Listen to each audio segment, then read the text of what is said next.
السلام عليكم ورحمة الله وبركاته.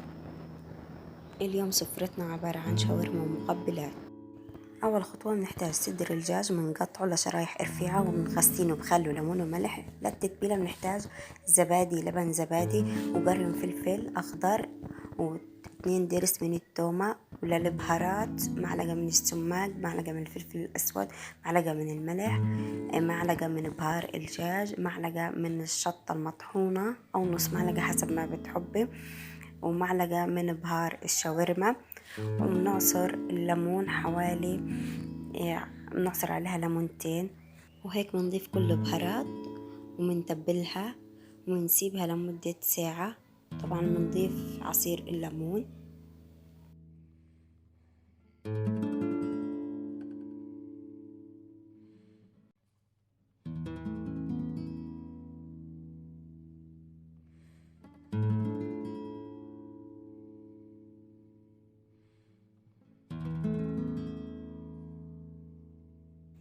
لعمل طحينة الشاورما بنحتاج الطحينة وملح وكمون وعصرة ليمون، يعني حوالي معلقتين من عصير الليمون، نخلطهم مع بعض. بعد هيك بنضيف نص كاسة من المية السخنة.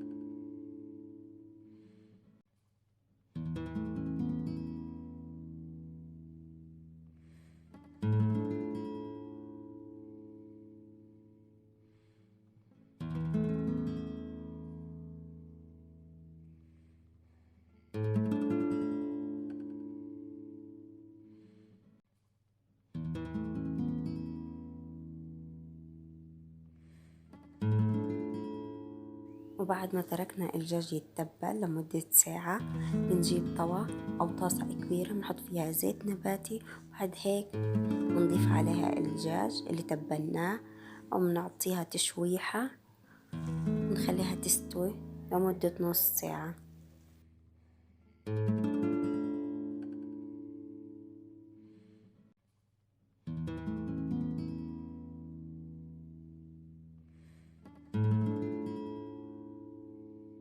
وهيك شكل الدجاج بمرحلة الاستواء بعد ما تتشرب المية والصوص هذه كلها. بعد هيك بتكون استوت. طبعا قطعت أنا بصلتين ضفت عليهم حمض الليمون وملح وسماق. بتيجي مرحلة الحشي، بنجيب الفراشيح. بعد هيك بندهن معلقة من الطحينية اللي عملناها، بنكون مقطعين خيار شرايح ومخلل الخيار شرايح، والبصل اللي بالسماق والملح اللي كنا عاملينه، ونضيف عليه الدجاج ومنلف الفراشيح.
وطبعا مقبلات حسب الرغبة. أنا عملت سلطة تركية وسلطة مايونيز بالخضار والمشروم، وعملت الطحينية والبصل والبطاطا.